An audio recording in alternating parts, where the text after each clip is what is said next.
mean, you've definitely given people a lot of great tips during this call so far. Yeah, there's a lot to say about how intuition is always going to be your greatest edge, and intuition is formed only through experience and through your own discretion. So it's not a meme. It really is like, and again, I'm calling back to tweets from however long ago, but I tweeted something along the lines of like, copy trading is not going to get you anywhere because at the end of the day, you are following people on this app who you deem respectable per your uh, perception of ethics and morals or whatever, or technical ability.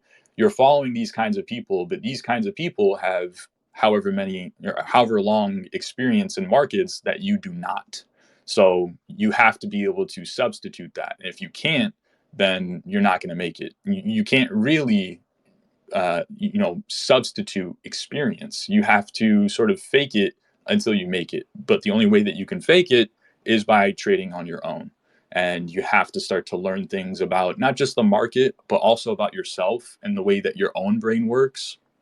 So the irony is that I was incredibly, max exposure prior to 2020 and just always trading with my full net worth pretty much. I mean, seriously, I did not really have Yeah, that like kind of a messes safety with net your cushion in my mind. bank account. That messes with your Yeah, mind and when it you're messes. trading for sure.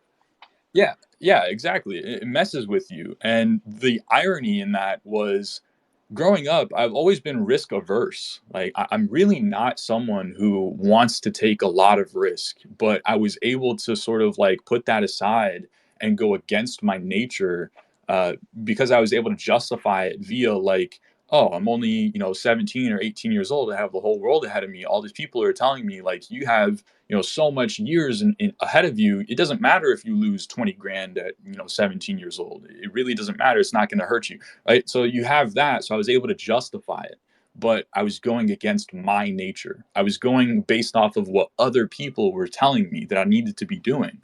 I wasn't true to my own nature. I wasn't doing what really felt best for me.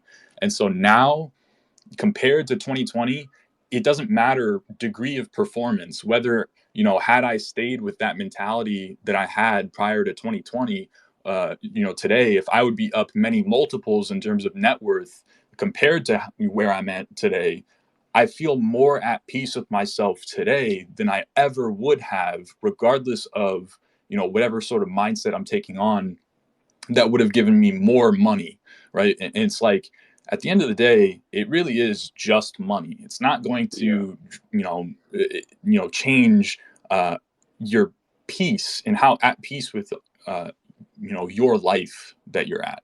So it can only do so much. Is it a tool to help you be able to appreciate that peace? Yes, absolutely. But no dollar amount is worth the constant stress and like going against my inner nature.